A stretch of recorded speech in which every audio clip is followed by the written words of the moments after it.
చెల్లించడానికి కాపు కార్పొరేషన్ చైర్మన్గా శ్రీ కొత్తపల్లి సుబ్బారాయుడు గారు రావడం జరిగింది. మరి కొత్తపల్లి సుబ్బారాయుడు గారు మా తండ్రి గారు సమకాలీకులుగా తెలుగుదేశం పార్టీలో చాలా కాలం పనిచేయడం జరిగింది. మరి వారు మా కుటుంబానికి అత్యంత సన్నిహితులు. మరి కాపు కార్పొరేషన్గా చైర్మన్గా కూడా బాధ్యతలు స్వీకరించిన తర్వాత మేము అనేక సందర్భాల్లో ముఖ్యమంత్రి గారి సమావేశాల్లో కానీ ఇతర సమావేశాల్లో కానీ అనేక సందర్భాల్లో కలుసుకోవడం కూడా జరిగింది. అటువంటిది ఈరోజు వారు ఇక్కడ అసంపూర్తిగా ఈ బిల్డింగ్ ఉంది అనే ఉద్దేశంతో దీన్ని ఏ విధంగా పూర్తి చేద్దామనే ఒక ఆలోచనతో ఒక సదుద్దేశంతో వారు ఆకస్మికంగా ఈ కార్యక్రమాన్ని ఏర్పాటు చేసుకోవడం, వారు వచ్చినందుకు ముందుగా వారికి హృదయపూర్వకంగా కృతజ్ఞతలు తెలియజేసుకుంటూ ఉన్నా.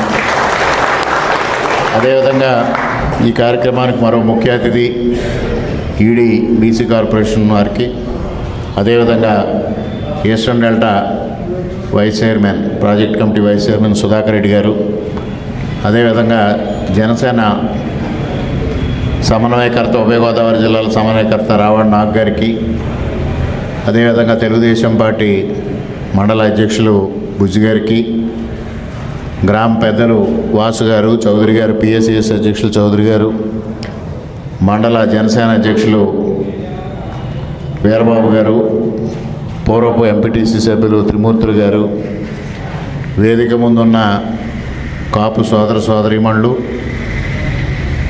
కూటమి కార్యకర్తలు, నాయకులు, మీడియా మిత్రులు అందరికీ పేరు పేరున హృదయపూర్వక నమస్కారాలు. ఈ కళ్యాణ మండపం యొక్క చరిత్ర మీ అందరికీ తెలుసు. మొట్టమొదటిగా మీ అందరూ ఒక కమ్యూనిటీ హాల్ కావాలని 2017లో నన్ను కోరడం జరిగింది. అప్పుడు మొదటగా 10 లక్షల రూపాయలు ఇక్కడ కమ్యూనిటీ హాల్ నిర్మాణం కోసం నేను మంజూరు చేసి మీ ఆహ్వానం మేరకు శంకుస్థాపన కార్యక్రమానికి రావడం, ఇంత పెద్ద స్థలం ఇక్కడ అందుబాటులో ఉన్నప్పుడు ఇంత చిన్న భవనాన్ని ఇక్కడ నిర్మిస్తే మీకు అంత పూర్తిగా ఉపయోగం ఉండదు, అందువల్ల కాపు కార్పొరేషన్ నుంచి కాపు కళ్యాణ మండపానికి 50 లక్షల రూపాయల నిధులు కేటాయించే విధంగా కృషి చేస్తాను, తప్పనిసరిగా ఆ విధంగా ముందుకు వెళితే మీకు ఉన్న ఈ స్థలాన్ని కూడా మనం సద్వినియోగం చేసుకున్నట్టు అవుతుంది అనే ఉద్దేశంతో ఆ రోజు ఈ కార్యక్రమాన్ని ముందుకు తీసుకెళ్ళడం జరిగింది. అదేవిధంగా మన పక్కన ఉన్న ఊలపల్లి గ్రామంలో కూడా ఆ రోజు ఊలపల్లి గ్రామానికి చెందిన శివశంకర్రావు గారు కాపు కార్పొరేషన్ ఎండీగా ఉన్న నేపథ్యంలో వారు కూడా మా గ్రామానికి కూడా పెట్టాలని వారు అనడం, సో ఈ 2 గ్రామాలకి ఆ రోజు చెరొక 50 లక్షలు పెట్టి మంజూరు అయిన తర్వాత శంకుస్థాపన చేసి ఈ భవనాన్ని నిర్మాణం మొదలుపెట్టాం. 2019 ఎన్నికల నాటికి ఈ విధంగా భవనం రూపొందించడం జరిగింది. ఆ తదుపరి మరి నిధులు రద్దయిపోవడం, ఇది ఏ విధంగా ముందుకు వెళ్ళకపోవడం, ఊరపల్లిలో కూడా అదే పరిస్థితులు ఉండడం, ఆ తదుపరి 2018లో పెదపూడి మండలంలో సంపర, కరకుదురు 2 గ్రామాల్లో 2 భవనాలను 50 లక్షలతో కాపు కళ్యాణ మండపాలకి మంజూరు తీసుకోవడం, అదేవిధంగా రంగంపేట మండలంలో దొంతమూరు, సింగంపల్లికి 2టికి కూడా కాపు కళ్యాణ మండపాలు ఆ రోజు మంజూరు కావడం, ఇవన్నీ రద్దు అయిపోయినాయి. మొదలుపెట్టినవి రద్దు అయినా సంపర అయితే మరీ దారుణం. అక్కడ గ్రామస్తులు, ఒక పురోహితులు వారి స్థలాన్ని కూడా ఉచితంగా ఇవ్వడం కూడా జరిగింది. ఇవన్నీ రద్దు అవ్వడం ఒక ఎత్తు అయితే, ఈ బెక్కవోలు ఊలపల్లిలో అసంపూర్తిగా మిగిలిపోయిన దాన్ని కూడా కనీసం పూర్తి చేయలేని పరిస్థితిలో గత వైసీపీ పాలకులు ఉన్నారు. ముఖ్యంగా ఇవాళ మీ అందరూ ఒకటి గమనించాల్సిన అవసరం ఉంది. ఇటీవల కాలంలో అంబటి రాంబాబు గారి విషయం వచ్చినా, లేకపోతే వంగవీటి మోహన్ రంగా గారికి సంబంధించిన విషయం వచ్చినా, ఇక్కడ మాజీ శాసనసభ్యులు మాట్లాడుతూ ఉంటారు, కూటమి నేతలు కాపుల్ని విస్మరిస్తూ ఉన్నారు అని. కాపుల్ని ఎవరు విస్మరించారు అనేది మీ అందరికీ తెలుసు, ఈ నియోజకవర్గం అంతా తెలుసు. అసంపూర్తిగా ఉన్న ఈ బిల్డింగే కాపుల్ని ఏ విధంగా విస్మరించారు గత ప్రభుత్వంలో అనేదానికి నిదర్శనంగా నిలుస్తూ ఉంది. గురువింద గింజ సామెతలాగా చేసిన తప్పులన్నీ చేయడం, ఇవాళ ప్రజల తీర్పు శిరసావహించకుండా ఇటువంటి అసందర్భమైన మాటలు మాట్లాడడం వారికే చెల్లిందనే విషయం మీ అందరికీ తెలుసు. మరలా నేను శాసనసభ్యుడిగా ఎన్నికై ఈ కూటమి ప్రభుత్వం వచ్చిన వెంటనే ఈ రెండు పూర్తి చేయాలని ఆ రోజు ఎవరైతే బీసీ వెల్ఫేర్ మినిస్టర్ గారికి నేను రిప్రజెంటేషన్ ఉంటాం, దానికి సంబంధించి ఈడీ గారు అదేవిధంగా ఇంజనీరింగ్ అధికారులు 2-3 సార్లు రావడం, వీటి ఎస్టిమేషన్స్ ప్రిపేర్ చేయడం కూడా జరిగింది. ఏ విధంగా అయినా ఈ రెండింటినీ కంప్లీట్ చేసి మరలా మీకు కాపు సోదరులకు అందివ్వాలనే ఆలోచనతోనే మేము ముందుకెళ్తా ఉన్నాం. 2 రోజుల క్రితమే కాపు సోదరులందరూ నేను ఒక చిన్న సర్జరీ చేయించుకుంటే మీరందరూ పరామర్శకు కూడా దీని గురించి ప్రస్తావించారు. 2 రోజులు అయ్యేపాటికి ఇవాళ సుబ్బారాయుడు గారు ఇక్కడికి రావడం కూడా మన అదృష్టంగా భావిస్తూ ఉన్నాం. ఆ రోజు మీరందరూ ఒక కోరిక కూడా కోరారు, పైన ఫస్ట్ ఫ్లోర్ కూడా వేయాలని. ముందు దీన్ని పూర్తి చేద్దాం, పూర్తి చేసిన తర్వాత దాని నిధులు కూడా ఆలోచన చేద్దాం అన్నాం. మీ కోరిక కూడా వారి ముందు పెడతా ఉన్నాను. దీన్ని పూర్తి చేయడంతో పాటు మొదటి అంతస్తులో కూడా దీన్ని అదనపు సదుపాయాలు కల్పించాలని మీ అందరి కోరికగా మీ తరఫున నేను చైర్మన్ గారికి విజ్ఞప్తి చేసుకుంటా ఉన్నా. ఇవాళ కాపులు పేరుతో మనం ఇచ్చిన గ్రామంలో అన్ని వర్గాల వారు, అన్ని వర్ణాల వారు అన్ని కార్యక్రమాలకు వినియోగించే సదుపాయం ఉంటుంది. అటువంటిది గత 5 సంవత్సరాలుగా దీన్ని విస్మరించడం జరిగింది. ఇదే కాదు, ఆ రోజు 2018లో ఏదైతే నియోజకవర్గానికి మంజూరైన నిధులు దాదాపుగా 100 కోట్ల రూపాయలు 2019లో వారి ప్రభుత్వం రాగానే టెండర్స్ అయ్యి కాంట్రాక్టర్లని, ఏజెన్సీస్ని ఫిక్స్ చేసిన వర్క్స్ కూడా క్యాన్సిల్ చేశారు. 2019 నుంచి 24 వరకు కనీసం 100 కోట్లు, 1 కోటి రూపాయలు కూడా మరలా మంజూరు చేసి పని పూర్తి చేయాల. ఇవాళ మనం కూటమి ప్రభుత్వం వచ్చిన తర్వాత మరలా ఆ పనుల్ని ఇవాళ మంజూరు చేసి మరలా చేయించుకుంటూ ఉన్నాం. ఇవాళ బలభద్రపురం కానేడు రోడ్డు కానీ, రామవరం రాయవరం రోడ్డు కానీ, గండేపల్లి రంగంపేట కానీ, మర్రిపూడి రాయభూపాలపట్నం కానీ, ఇటువంటి రహదారులన్నింటినీ ఆ రోజు క్యాన్సిల్ అయిపోయిన రహదారులని ఇవాళ మరలా మంజూరు చేసుకునే పరిస్థితి మనకు వచ్చింది. అంత దౌర్భాగ్యంగా వారు పరిపాలన చేశారు. అన్నిటికన్నా ముఖ్యంగా ఇవాళ కాకినాడ రాజమండ్రి కెనాల్ రోడ్డు మన బెక్కవోలు నుంచి అనపర్తి వరకు ఏ విధంగా రూపుదిద్దుకుందో మీ అందరూ చూశారు. గత ప్రభుత్వ హయాంలో మనం 2014-19 మధ్యకాలంలో ఉన్నప్పుడు ఆనాడు మనం దానికోసం ప్యాచ్ వర్క్ కోసం ఆ రోజు 9 కోట్ల రూపాయలు మంజూరు చేస్తే ప్రతిపక్ష నేతగా ఆయన రోడ్డంతా ఫ్లెక్సీలు పెట్టుకున్నాడు, ఈ 9 కోట్ల రూపాయలు నేను సాధించానని. తర్వాత ఆయన ఎమ్మెల్యే అయ్యారు. ఎమ్మెల్యే అయిన 5 సంవత్సరాల్లో కనీసం 9 పైసలు కూడా దాని మీద ఖర్చు పెట్టలే. అందుకోసమే ప్రజలు కూడా గ్రహించారు, ఈయన ప్రతిపక్షంలో ఉంటేనే ఈ నియోజకవర్గానికి నిధులు వస్తూ ఉంటే అందుకు ఆయన ప్రతిపక్ష పాత్రకు మాత్రమే పరిమితం చేద్దామని వారిని ప్రతిపక్ష పాత్రకు పరిమితం చేశారు. ఇవాళ మొదటగా కూటమి ప్రభుత్వం వచ్చిన వెంటనే మొదటగా 7 కోట్ల రూపాయలు ఖర్చు పెట్టి ఇక్కడ నుంచి ధవళేశ్వరం వరకు కూడా ప్యాచ్ వర్క్ చేశాం. మరలా ఇటీవల వచ్చిన మంతా తుఫాను కానీ, అంతకుముందు వచ్చిన వర్షాల వల్ల కానీ మరలా ఛిద్రమైపోతే మరలా ఇవాళ మంద ఏదైతే అనపర్తి నుంచి ద్వారపూడి వరకు 7 కోట్ల రూపాయలు మరలా మంజూరు చేసి దాన్ని పునరుద్ధరణ పనులు దాదాపు 70% పూర్తయినాయి.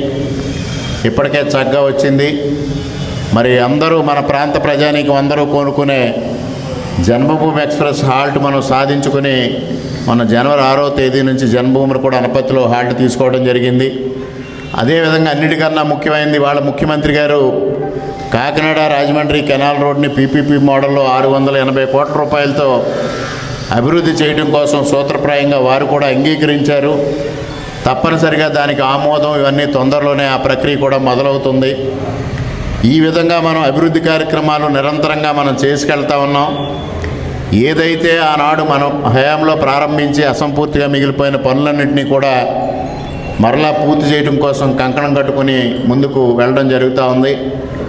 మన అదృష్టం కొద్దీ మన ప్రాంతానికి సుపరిచితులు, మా కుటుంబానికి సన్నిహితులు మరి సుబ్బారాయుడు గారు ఇవాళ కాపు కార్పొరేషన్ చైర్మన్గా, గత ప్రభుత్వ హయాంలో కూడా వారు కాపు కార్పొరేషన్ చైర్మన్, 2 ప్రభుత్వాల్లో వరుసగా కాన్సిక్యూటివ్గా ఒకే కార్పొరేషన్ చేపట్టడం వారికే చెల్లిందనేది కూడా వారికి తెలియజేసుకుంటూ, వారి హయాంలో మన ప్రాంతంలో కాపులకి అభివృద్ధి జరిగే విధంగా, సంక్షేమం జరిగే విధంగా వారి నేతృత్వంలో ఈ నియోజకవర్గానికి తగిన సహకారం అందించమని వారిని సవినయంగా కోరుకుంటూ, ఈరోజు వారి కార్యక్రమానికి విచ్చేసినందుకు మరొక్కమారు హృదయపూర్వకంగా కృతజ్ఞతలు తెలియజేసుకుంటూ ఈడీ గారిని ఒక 2 విషయాలు మాట్లాడాల్సిందిగా కోరుకుంటూనే సెలవు. Thank you sir. Thank you very much sir. అందరికీ నమస్కారం. మరి ఈనాడు మన బెక్కువల గ్రామానికి చేసినటువంటి కాపు కార్పొరేషన్ చైర్మన్ గారికి, అలాగే స్థానిక శాసనసభ్యుల వారికి నా హృదయపూర్వక నమస్కారాలు. మరి మనకి నేను ఎరస్ట్వేల్ ఈస్ట్ గోదావరి చూస్తానండి. ఎరస్ట్వేల్ ఈస్ట్ గోదావరిలో ఇప్పుడు కాకినాడ జిల్లా ఉంది, మనకి ఈస్ట్ గోదావరి, ఆల్రెడీ కోనసీమ జిల్లా కూడా నేనే చూస్తాను, 3 జిల్లాలు. మనకి ఎక్కువ కాపు కార్పొరేషన్లో కాపు భవన్స్ ఎక్కువ ఉంది మన జిల్లాని, మొత్తం ఎంటైర్ స్టేట్లో. ఒక్కొక్క జిల్లాలో ఒక భవనం ఉంది, కానీ ఎక్కువ భవనాలు ఉంది మాత్రం మన ఎరస్ట్వేల్ ఈస్ట్ గోదావరిలో. నేను పిఠాపురం ఏరియా డెవలప్మెంట్ అథారిటీ పీడీగా కూడా వర్క్ చేస్తున్నాను సార్. నేను మన పవన్ కళ్యాణ్ గారి నియోజకవర్గం, దాంట్లో మా నియోజకవర్గంలో కూడా 12 భవన్స్ ఇంకా కంప్లీట్ కాలేదు. అవన్నీ కూడా రివైజ్ ఎస్టిమేషన్ పంపించాము.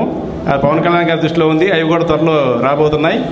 తర్వాత మనకి ఓన్లీ అనపర్తి కాన్స్టిట్యున్సీలో 2 మాత్రమే ఇప్పుడు కొంచెం పై స్టేజ్కి వచ్చి ఒక లెవెల్లో ఉన్నాయి. మరి సారు చైర్మన్ గారు ఛార్జ్ తీసుకున్న కాడి నుంచి కూడా ఫస్ట్ నుంచి కూడా అడుగుతున్నాడు, మనకి బెక్కువల చూడండి, బెక్కువల వెళ్ళండి. నాకు 2-3 సార్లు ఫోన్ చేయడం జరిగింది. ఆ విధంగా నేను ఇంతకుముందు కూడా ఒకసారి వచ్చాను, నేను ఇక్కడికి వచ్చి వెరిఫై చేయడం జరిగింది. ఆ తర్వాత సారు గవర్నమెంట్ నుంచి అమౌంట్ ఫండ్స్ రాకపోయినా కూడా మా దగ్గర కొంత అవైలబుల్ ఫండ్స్ ఉన్నాయి మా కార్పొరేషన్లో. ఆ కార్పొరేషన్ ఫండ్స్ అన్న రిలీజ్ చేద్దామంటే కొంచెం తొందరగా కంప్లీట్ అయిపోతాయి, గవర్నమెంట్ నుంచి వచ్చిన తర్వాత తీసుకుందాము, మీ దగ్గర ఉన్న ఫండ్స్ అన్ని రిలీజ్ చేయండి అని మమ్మల్ని అడగడం జరుగుతుంది. దానికోసం ఒక 25 లక్షలు దీనికి అడిగారు సార్. ఈ కళ్యాణ మండపానికి 25 లక్షలు మన దగ్గర ఉన్నాయి, ఇబ్బంది లేదు, కార్పొరేషన్లో ఉన్నాయి. కాదు సార్ దగ్గర నుంచి తర్వాత ఓలపల్లి కూడా మనం చూసాం, మనకి అక్కడ కూడా ఒక 35 lakhs అడిగినట్టున్నారు. 35 lakhs అడిగారు సార్. అది సార్ ఏమైందంటే ముందు 20 లక్షలు ఈ రేంజ్లో ఉన్నాయన్నీ కూడా మనం ఒకసారి కంప్లీట్ చేసుకుందామని చెప్పి మాకు ఇన్స్ట్రక్షన్స్ ఇవ్వడం జరిగింది. దాని మీదుగా నాకు ఓన్లీ బెక్కువలకు సంబంధించింది నేను కార్పొరేషన్కి మాకు హెడ్ ఆఫీస్కి రాయడం జరిగింది. మాకు చిన్న పర్మిషన్ ఇవ్వండి, మేము కరెక్ట్గా దృష్టిలో పెట్టి మేము 25 లక్షలు మేము రిలీజ్ చేస్తామని చెప్పాను. దాని మీద ఈరోజు సారు మరి రాజమండ్రి వచ్చి మళ్ళీ కంపల్సరీగా నేను మార్నింగ్ నుంచి కూడా సార్కి ఏమైనా పని ఉందేమో, వేరే పనులు ఉన్నాయేమో, ఎందుకు సార్ అవసరం లేదు, నేను పోయి విజిట్ చేసి వచ్చాను, ఆల్రెడీ అవసరం లేదు సార్ అని చెప్పి, నాకు కాదు నేను రావాల్సిందే, నేను వచ్చి పరిశీలిస్తాను అని చెప్పి సారు ఈరోజు ఇక్కడికి మన నియోజకవర్గానికి రావడం జరిగింది. కాబట్టి వారికి మన నియోజకవర్గం తరఫున మరొకసారి ధన్యవాదాలు తెలియజేసుకుంటూ, వారి దగ్గర నుంచి ఒక చిన్న మనకి హెడ్ ఆఫీస్ నుంచి ఒక చిన్న పర్మిషన్ రావాలి సార్. అది రాశాను, ఆల్రెడీ లెటర్ కూడా రాశాను, ఎండీ గారికి కూడా చెప్పాను, ఇంతకుముందు సార్కి కూడా చెప్పాను. అది ఏమి లేదు, జస్ట్ అవైలబుల్ ఫండ్స్ నుంచి మీరు మీట్ కండి అని ఒక లెటర్ ఇస్తే చాలు, నాకు నేను వెంటనే రిలీజ్ చేసేస్తాను. ఎందుకంటే మనం చూస్తూ ఉన్నాం, మాకు కాకినాడలో జగ్గంపేట కంప్లీట్ అయిపోయింది, 2 కోట్లతో కట్టారు. అది బ్రహ్మాండంగా ఉంది. ఈరోజు చూస్తే కాపు కళ్యాణ మండపం. తర్వాత అక్కడ జ్యోతుల నెహ్రూ గారు కూడా సిమెంట్ రోడ్స్ కూడా వేశారు, చాలా చక్కగా ఉంది సార్. అది కూడా సార్ని ఒకసారి విజిట్ చేయమని చెప్తున్నాను, చూడమని చెప్తున్నాను. వాళ్ళు లోకల్లో ఉన్నటువంటి నాయకులతోటి కూడా సారు అన్ని ఏసీలు పెట్టేయటం, రకరకాల డెవలప్మెంట్స్ అన్నీ కూడా చేశారు. కాబట్టి ఒకసారి మనకు చైర్మన్ గారిని మాకు జగ్గంపేట కూడా రావాల్సింది కోరుతున్నాం. అలాగే నిన్న కొంచెం కొత్తపేట ఎమ్మెల్యే గారు కూడా ఫోన్ చేయడం జరిగింది, అక్కడ కూడా ఒక 2 ఉన్నాయి, అవి కూడా కంప్లీట్ చేద్దామని చైర్మన్ గారు మాకు ఇన్స్ట్రక్షన్స్ ఇవ్వడం జరిగింది. కాబట్టి వారి ఆదేశాల మేరకు దగ్గరగా చిన్నగా కంప్లీట్ కావాల్సినటువంటి 20 లక్షలు 25 లక్షలు ఉన్నాయి అని ఉంటే వారి ఆదేశాల మేరకు అవి కంప్లీట్ చేస్తాం, త్వరలో ఫండ్స్ రిలీజ్ చేస్తామని చెప్పి ఈ సభాముఖంగా తెలియజేసుకుంటూ, నాకు అవకాశం ఇచ్చిన తమనందరికీ కూడా ధన్యవాదాలు తెలియజేసుకుంటూ సెలవు చేస్తాను. మిత్రులు, నాకు అత్యంత ఆప్తులు, వారి కుటుంబంతో మాకు 40 సంవత్సరాలు పైబడి అత్యంత అనుబంధం ఉన్నటువంటి కుటుంబం. మూలారెడ్డి గారు నాతో, నేను మంత్రిగా ఉన్నా, ఎంపీ ఉన్నా, ఎమ్మెల్యే ఉన్నా, వారు కూడా ఇప్పుడు కూడా ఈ నగరం నుంచి ఇక్కడి నుంచి ఎమ్మెల్యేగా ఉండేవారు. ఇప్పుడు కూడా మా దగ్గరికి వచ్చినప్పుడు మూలారెడ్డి గారు చాలా ప్రేమగా, ఐ థింక్ రామకృష్ణారెడ్డి గారిని ఎంత ప్రేమించేవారు, నన్ను కూడా అంతే ప్రేమించేవారు మూలారెడ్డి గారు అని సందర్భంగా నేను మీకు తెలియపరుస్తున్నా. ఒక మంచి వ్యక్తిగా అనేక సందర్భాల్లో మా దగ్గరికి రావటం, ఆయన మేము కొలీగ్స్గా అప్పుడు క్యాబినెట్ హోదాలో లేనప్పుడు కానీ వేరే హోదాలో లేనప్పుడు కానీ మూలారెడ్డి గారు ఏది అడిగినా మళ్ళా రెండో మాట చెప్పకుండా ఇమీడియట్గా ఎప్పుడు కూడా శాంక్షన్ చేసేటువంటి విషయాన్ని కూడా ఈ సందర్భంగా నేను గుర్తు చేసుకుంటున్నాను. అదేవిధంగా మరి ఈ రోజున వారి తనయులు తండ్రి మాదిరిగానే సౌమ్యులు, అందరితోటి కలిసిమెలిసి ముందుకి వెళ్ళాలన్నటువంటి మంచి ఆలోచన ఉన్నటువంటి వ్యక్తి, నియోజకవర్గాన్ని అన్ని నియోజకవర్గాల కన్నా ఎక్కువ అభివృద్ధి చేయాలన్నటువంటి తపన ఆలోచన ఉన్నటువంటి వ్యక్తి. మరి వారి తండ్రి రామకృష్ణారెడ్డి గారు కూడా వారి తండ్రి గారికి ఇచ్చినటువంటి నాకు నా పరిధిలో అవకాశం ఉన్నంత మేరకు మూలారెడ్డి గారికి ఏ విధంగా ఆ రోజున మేము సపోర్ట్ చేసేవాళ్ళం, అంతకన్నా ఎక్కువగా తప్పనిసరిగా రామకృష్ణారెడ్డి గారు కూడా అన్ని రకాలుగా అన్ని విధాలుగా సపోర్ట్ చేస్తామని ఈ సందర్భంగా తెలియపరచుకుంటున్నా. అదేవిధంగా గౌరవనీయులు నాగు గారు, అదేవిధంగా గౌరవనీయులు సుధాకర్ రెడ్డి గారు, గౌరవనీయులు పడాల చిట్టి బుజ్జి గారు, చిన్నబుజ్జి గారు, అదేవిధంగా గౌరవనీయులు ఇందల వీరబాబు గారు, అదేవిధంగా పల్లె శ్రీనివాసరెడ్డి గారు, అదేవిధంగా చౌదరి గారు, అదేవిధంగా గొర్రెల త్రిమూర్తులు గారు, పాట శ్రీని గారు, ముప్పన వెంకటరమణ గారు, అదేవిధంగా మా కార్పొరేషన్ ఈడీ గారు. ఎందుకంటే ఈ ఉమ్మడి తూర్పుగోదావరి జిల్లా పూర్తి స్థాయిలో మన కాపు కార్పొరేషన్ నుంచి కానీ లేకపోతే మిగిలినటువంటి బీసీ కార్పొరేషన్లు కానీ ఎకనామికల్ బ్యాక్వర్డ్ కార్పొరేషన్స్ అన్నిటికీ కూడా మొత్తం మన ఈస్ట్ గోదావరి జిల్లా అంతటికీ కూడా మన శ్రీనివాసరావు గారే ఈడీ గారని సందర్భంగా తెలియపరుస్తున్నా. మేము ఇచ్చినటువంటి ఫండ్స్ అన్నీ కూడా త్రూ మన ఈడీ గారి ద్వారా వచ్చి మీకు అంతా అయినటువంటి విషయాన్ని కూడా తెలియపరుస్తున్నా. మన ఈడీ గారు కూడా ఎప్పుడు కూడా ప్రభుత్వ అధినేతలు ప్రజాప్రతినిధులు మేము మాతో పాటు ప్రభుత్వ అధికారులు కూడా ఒక ఆలోచన ఉండి మనం కూడా చేయాలి, మనం కూడా పెండింగ్లో ఉన్నటువంటి ఇష్యూ కంప్లీట్ చేయాలన్నటువంటి ఆలోచన ఉన్నటువంటి అధికారులు మనకుంటే పనులు తొందరగా జరుగుతాయి. ఆ విధమైనటువంటి ఆలోచనలు కలిగినటువంటి మంచి వ్యక్తి మన ఈడీ శ్రీనివాస్ గారు అని కూడా ఈ సందర్భంగా నేను మీకు తెలియపరచుకుంటున్నా. తప్పనిసరిగా ఈ బిక్కువోలు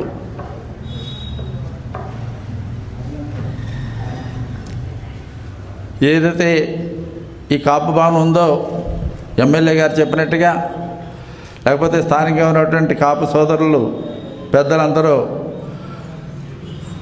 కోరిన విధంగా అదేవిధంగా మాకు మా హైకమాండ్ అయినటువంటి ప్రస్తుతం మా హైకమాండ్ అయినటువంటి పవన్ కళ్యాణ్ గారి యొక్క ఆదేశం మేరకు అదేవిధంగా మన మీలో స్థానికుడు అయినటువంటి చక్రవర్తి గారు కూడా మరి ఈ రోజున ఆయన కూడా ఆర్టీవీ కమిషనర్గా కూడా ఉన్నారు.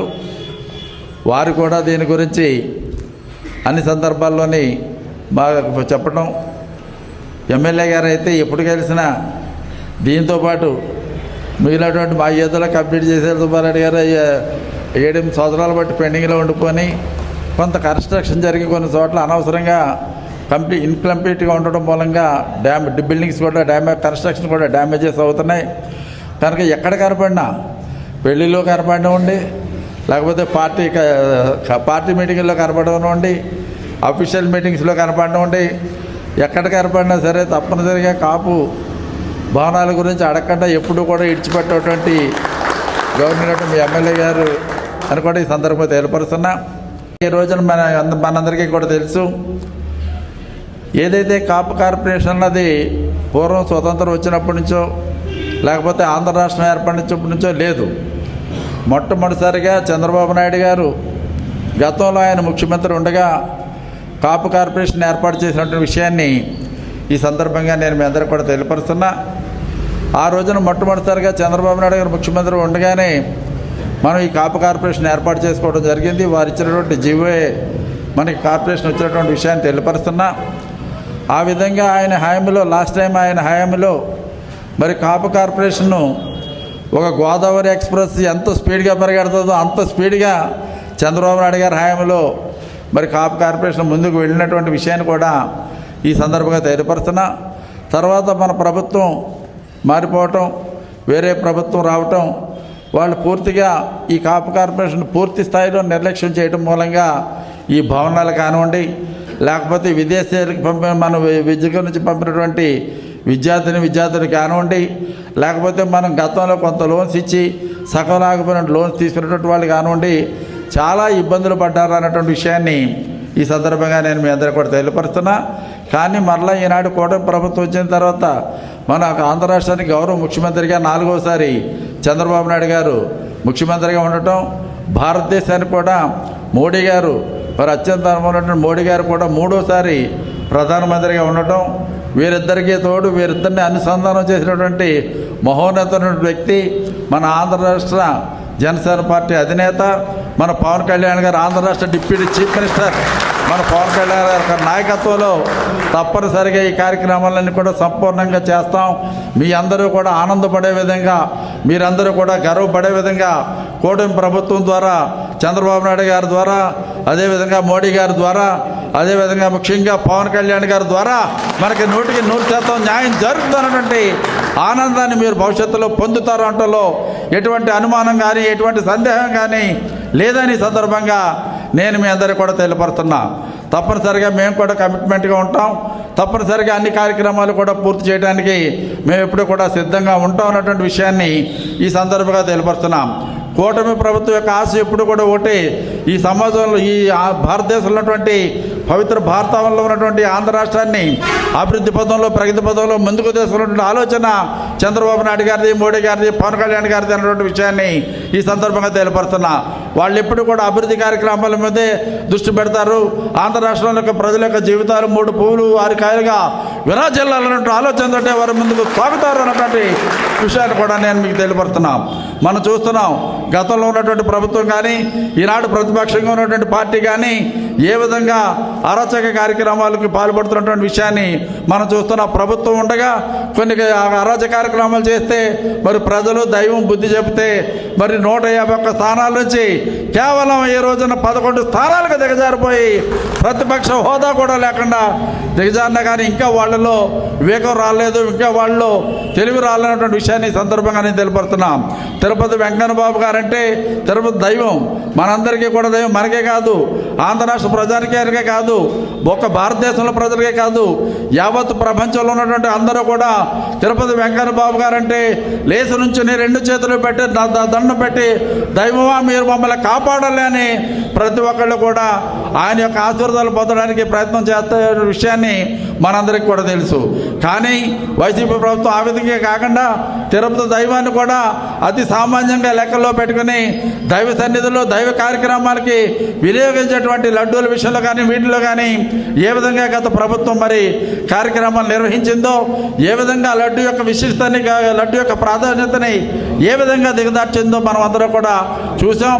మరి ఈనాడు కూడా ఇంకా దాన్ని ప్రభుత్వం పోయినా కానీ ఈనాడికి కూడా ఇంకా తిరుపతి లడ్డు అని అదని ఇదని ఏదో వాళ్ళని వీళ్ళని ఒకసారి రాంబాబు గారు అంబటి రాంబాబు గారు అని అంబటి రాంబాబు గారి దగ్గరికి వెళ్తారు, హాయ్ కాపులు అన్యాయం జరుగుతుంది, కాపులు అన్యాయం జరిగిపోతుంది అంటారు. మరలా మన ఈయన కాదు, మన బీసీ మన రమేష్ మన జోగి రమేష్ దగ్గరికి వెళ్తారు, అయ్యో బీసీలందరికీ అన్యాయం జరిపోతుంది, బీసీలు అన్యాయం జరిపోతుంది, చంద్రబాబు నాయుడు గారు, పవన్ కళ్యాణ్ గారు, లేకపోతే మోడీ గారు వీళ్ళందరినీ కూడా పుక్కుపాతంతో అనగ తొక్కేస్తున్నారు, వీళ్ళకి ఇచ్చేస్తున్నారు. అక్కడికి వెళ్ళి అంబటందరికీ అన్యాయం అంటారు, ఇక్కడ జోగి రమేష్ గారి దగ్గర వచ్చి బీసీలందరికీ అన్యాయం జరిగిపోతుంది అంటారు. ఆ విధంగా ప్రజలను మభ్యపెట్టడం, ప్రజలను తప్పుతో పట్టించడం, లేనిపోయినటువంటి అన్యాయంగా అక్రమంగా పవిత్రమైన తిరుపతి దేవస్థానం యొక్క లడ్డు విషయంలో కూడా ప్రజలకు అనుమానాలు రేకెత్తి ప్రజల్లో వేరే భావన కలగజేయడం ప్రయత్నాలు చేయటం ఇది సరైనటువంటి విధానం కాదని ఈ సందర్భంగా మరి వారికి మేము తీవ్రమైన హెచ్చరిక చేస్తున్నటువంటి విషయాన్ని కూడా ఈ సందర్భంగా తెలియపరుస్తున్నా. ఎప్పటికైనా మరి మీ విధానాలు మార్చుకోండి. ఎప్పటికైనా పవిత్రమైనటువంటి శ్రీ వెంకన్న బాబు గారి యొక్క ఆయన యొక్క విశిష్టతను మీరు తెలుసుకోండి. ఇప్పటికైనా దైవం గురించి మాట్లాడేటప్పుడు కానీ, దైవం గురించి ఏదైనా ప్రకటనలు చేసేటప్పుడు కానీ మీరు అన్ని రకాలుగా ఆలోచన చేసి ఒక దైవం ఉన్నాడు, భగవంతుడు ఉన్నాడు అంటే చేస్తే మంచిది తప్ప మీకు ఏదో తోచింది మనకి కేవలం భగవంతుడు అయితే ఏంటి లేకపోతే ఎవరైతే ఏంటి మనకు అనవసరం. మనకు కావాల్సింది రాజకీయ లబ్ధి, రాజకీయ ఇదే భవిష్యత్తులో కూడా మరలా మనం ఏదో అయిపోవాలన్నట్టు ఆలోచనలో మీరుంటే తప్పనిసరిగా భగవంతుడికి తెలుసు, చంద్రబాబు నాయుడు గారు ఏంటో భగవంతుడికి తెలుసు, మోడీ గారు ఏంటో భగవంతుడికి తెలుసు, అదేవిధంగా పవన్ కళ్యాణ్ గారు అంటే ఏంటో భగవంతుడికి తెలుసు, మీరంటే ఏంటో కూడా భగవంతుడికి తెలుసు అన్నటువంటి విషయాన్ని వైసీపీ వారు తెలుసుకోవాలన్నటువంటి విషయాన్ని కూడా ఈ సందర్భంగా తెలియపరచుకుంటూ, ఇకనైనా దైవం విషయంలో ప్రజల్ని మభ్యపెట్టి మోసం చేయాలని కానీ ప్రజలకి వేరే రకమైనటువంటి విధానంలో చేయాలన్నటువంటి ఇటువంటి నీచమైనటువంటి కుయుక్తులు మీరు ఎప్పటికైనా విడనాడాలని ఈ సందర్భంగా వైసీపీ పార్టీని వారి నాయకత్వాన్ని కూడా నేను తీవ్రంగా హెచ్చరిస్తూ మరి తప్పనిసరిగా మీకు చెప్తున్నాం, చంద్రబాబు నాయుడు గారు ఆంధ్ర రాష్ట్రానికి 4వసారి ముఖ్యమంత్రి. నేను ఒకటే చెప్తున్నా, సువిశాలమైనటువంటి పవిత్ర భారతావనిలో ఈ రోజున ఆంధ్ర రాష్ట్రానికి 4వసారి ముఖ్యమంత్రిగా ఉండటమే కాదు, భారతదేశంలో ఉన్నటువంటి ఏ పార్టీ నాయకులైనా సరే అందరికన్నా సీనియర్ నాయకుడు మన ముఖ్యమంత్రి చంద్రబాబు నాయుడు గారు అన్నటువంటి విషయాన్ని ఈ సందర్భంగా నేను మీ అందరూ కూడా తెలియపడుతున్నా. అదేవిధంగా భారతదేశానికి ప్రధానమంత్రిగా ఉన్నటువంటి మోడీ గారు కూడా గతంలో ఆయన ముఖ్యమంత్రిగా 3 సార్లు ముఖ్యమంత్రిగా చేశారు. మరలా ఇప్పుడు వరుసగా జవహర్లాల్ నెహ్రూ గారు అటువంటి తర్వాత మొట్టమొదటిసారిగా వరుసగా 3వసారి ముఖ్యమంత్రి చేసినటువంటి ఏకైక వ్యక్తి పవిత్రమైనటువంటి భారతావనిలో మోడీ గారు అన్నటువంటి విషయాన్ని మీకు తెలియపరుస్తున్నా.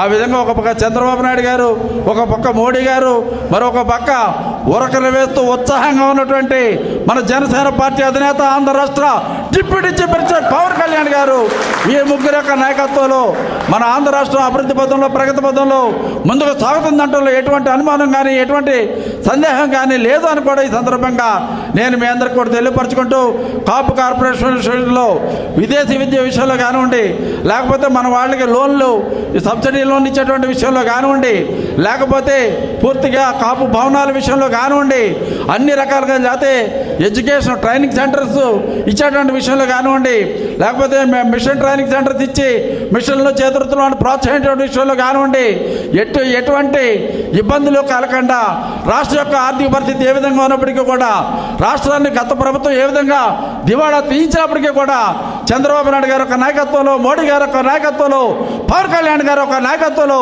తప్పనిసరిగా మీ అందరికీ మీరు అనుకున్నటువంటి ఫలాలన్నీ కూడా ఈ ప్రభుత్వం ద్వారా అందించి తీరుతారనే విషయాన్ని ఈ సందర్భంగా కుండ బదులు కొట్టే విధంగా నేను మీ అందరికీ కూడా తెలియపరచుకుంటూ, ఏదైతే ఈ భవనానికి ఆల్రెడీ మేము 25 లక్షలు ఇచ్చాం, తప్పనిసరిగా వారం 10 రోజుల్లో మళ్ళా 25 లక్షల రూపాయలు రిలీజ్ చేస్తా ఉన్నటువంటి విషయంలో కూడా ఎటువంటి అనుమానం లేదు అన్నటువంటి విషయాన్ని కూడా ఈ సందర్భంగా తెలియపరుస్తున్నా. అదేవిధంగా ఎమ్మెల్యే గారు కోరిన విధంగా మరి ఇంకా భవిష్యత్తులో దీన్ని ఇంకా అదనంగా ఫండ్స్ ఇవ్వడానికి మాకు కొత్తగా మళ్ళీ ఈ బడ్జెట్లో మళ్ళీ కొన్ని నిధులు మనకు వస్తాయి, అందులోంచి కూడా కొన్ని నిధులు మనం ఇవ్వడానికి తప్పనిసరిగా అన్ని రకాలుగా కూడా ప్రయత్నం చేస్తాం. ఒక మీ భవనమే కాదు, ఆంధ్ర రాష్ట్రంలో ఉన్నటువంటి పెండింగ్ మరి 175 నియోజకవర్గాల్లో ఎక్కడెక్కడైతే ఈ కాపు భవనాలు పెండింగ్ ఉన్నాయో అవన్నీ కూడా తొందరలోనే సంపూర్ణంగా పూర్తి చేసి మీ అందరికీ కూడా వినియోగంలోకి వచ్చే విధంగా చేస్తాం. తప్పనిసరిగా ఈ భవనాలన్నీ కూడా ఏదో ప్రభుత్వం దగ్గర మా దగ్గర పెట్టుకుంటాం కాకుండా తప్పనిసరిగా ఈ భవనాలన్నీ కూడా కాపు సంఘాలకి హ్యాండ్ ఓవర్ చేసి ఆ భవనాలను చక్కగా మరి నిర్వర్తించే విధంగా స్వల్పమైనటువంటి తక్కువ అంటే కేవలం ఓన్లీ మెయింటెనెన్స్ రెంట్ తప్ప అదనంగా వసూలు చేయకుండా మరి కాపులు సోదరులు కానివ్వండి, లేకపోతే ఇక్కడ ఖాళీగా ఉన్నప్పుడు ఇతర సోదరులు కానివ్వండి, అందరికీ కూడా ఉపయోగపడే విధంగా మన కాపు సంఘాలు ఉపయోగించుకునే విధంగా ఆదేశాలు కూడా జారీ చేస్తామన్నటువంటి విషయాన్ని మరొకసారి తెలియపరచుకుంటూ, నేను చాలా షార్ట్ టైం అంటే ఒక అరగంట వ్యవధిలోనే ఎమ్మెల్యే గారు చెప్పాను, అరగంట వ్యవధిలోనే స్థానిక నాయకులకి చెప్పాం. మరి అయినా కానీ మీరందరూ కూడా నా మీద కానీ, ఎమ్మెల్యే గారి మీద కానీ, చంద్రబాబు నాయుడు గారి మీద కానీ, మోడీ గారి మీద కానీ, ముఖ్యంగా పవన్ కళ్యాణ్ గారి మీద కానీ ఉన్నటువంటి ప్రేమతో, ఆదరణతో, అభిమానంతో ఇంత షార్ట్ టైంలో కూడా మీరందరూ కూడా ఇంత ఉత్సాహంగా ఉత్తేజంగా ఇచ్చేసి ఈ కార్యక్రమాన్ని జయప్రదం చేసినందుకు మీ అందరికీ నా తరపున, ఎమ్మెల్యే గారి తరపున, ప్రధానమంత్రి మోడీ గారి తరపున, ముఖ్యమంత్రి చంద్రబాబు నాయుడు గారి తరపున, పవన్ కళ్యాణ్ గారి తరపున మీ అందరికీ హృదయపూర్వకంగా అభినందనలు తెలియపరుస్తూ మీ అందరి ముందు సెలవు తీసుకుంటానని చైర్మన్ శ్రీ కొత్తపల్లి సుబ్బారాయుడు గారు ఈ భవనాన్ని పూర్తి చేయడం కోసం 25 లక్షల రూపాయలు ఇప్పుడు ఇమీడియట్గా వారం 10 రోజుల్లో ఇస్తాము. అదేవిధంగా వచ్చే బడ్జెట్లో దీన్ని మరింత అభివృద్ధి చేయడం కోసం కూడా నిధులు ఇవ్వడానికి ప్రయత్నం చేస్తానని ఒక స్పష్టమైన హామీ ఇచ్చినందుకు వారికి అనపర్తి నియోజకవర్గం కాపు సోదరుల తరఫున, అనపర్తి నియోజకవర్గం కూటమి నాయకుల తరఫున, అనపర్తి నియోజకవర్గం ప్రజానీకం తరఫున, ముఖ్యంగా బెక్కవోలు గ్రామ ప్రజానీకం తరఫున వారికి సంపూర్ణమైన కృతజ్ఞతలు తెలియజేసుకుంటూ, మరి ఏదైతే ఇక్కడ లక్ష్మీ గణపతి ఆలయం ప్రసిద్ధి చెందిన ఆలయం, గోలింగేశ్వర స్వామి ఆలయం ప్రసిద్ధి చెందిన ఆలయం, ఈ రెండింటితో పాటు గొల్లల మావిడాడు గోలింగేశ్వర స్వామి ఆలయాన్ని మూడింటిని కలిపి ఒక టెంపుల్ సర్క్యూట్ కింద ఏర్పాటు చేసి ఈ ప్రాంతాన్ని టెంపుల్ టూరిజంగా కూడా అభివృద్ధి చేయాలని దాదాపు 92 కోట్లతో ఇవాళ కేంద్ర ప్రభుత్వానికి ప్రతిపాదనలు పంపించడం జరిగింది. గౌరవ పార్లమెంటు సభ్యులు శ్రీ పురంధరేశ్వరి గారి సహకారంతో వారికి మనందరి తరఫున ఆ లక్ష్మీ గణపతి ఆశీస్సులు కలగాలని ఆ మెమెంటో అందజేస్తున్నామని తెలియజేసుకుంటూ వారికి మరొక మారు హృదయపూర్వకంగా కృతజ్ఞతలు తెలియజేసుకుంటూ సెలవు తీసుకుంటాం.